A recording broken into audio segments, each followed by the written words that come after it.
And right away this noon, for the second day in a row right here in South Florida, high tide causing some major problems on our roadways. Look at all this flooding in Miami Beach all the way to Fort Lauderdale as well. This is video from Sky 10 on Miami Beach. And Local 10 News reporter Ben Kennedy is there live right now with more on that flooding. Ben?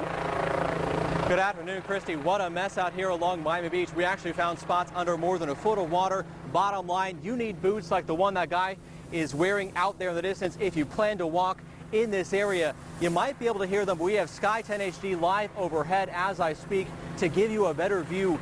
Indian Creek Drive is the worst hit area that we found. Lots of standing water as police continue to patrol the roads to make sure cars stay away.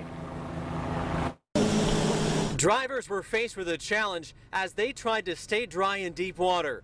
We caught up with some coconuts that took a ride down the street as a king tide moved in. I've been living here for 20 years and this is the worst it's ever been. It's horrible, but what can you do? I mean, can you control Mother Nature?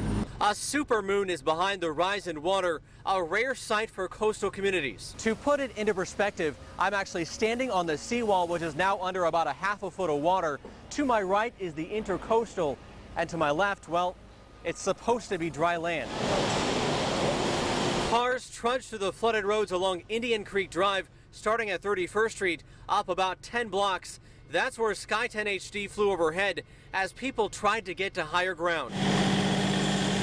The city of Miami Beach spent $400 million on new pumps, but some residents aren't convinced they made a difference. How are the pumps doing? You're picking up the water from the street and putting it back in the canal, which is already overflowed. It doesn't make any sense.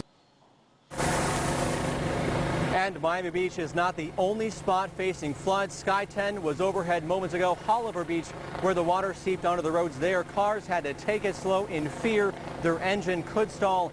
It's been a very busy day for tow trucks as they continue to pour the water. Back live to Sky 10 HD, which is overhead us as I speak. It's been about 2 hours and the water is still sticking around. Police were quick to shut down the streets with standing water. Traffic is now being diverted around Indian Creek Drive, and it won't reopen, we are told, for some time. Back live on the ground, bottom line, take it slow if you need to travel through these areas. As we are told, police are saying it could take a little more than an hour, possibly 2 to 3 hours for this water to recede. Reporting live on Miami Beach, Ben Kennedy, Local 10 News.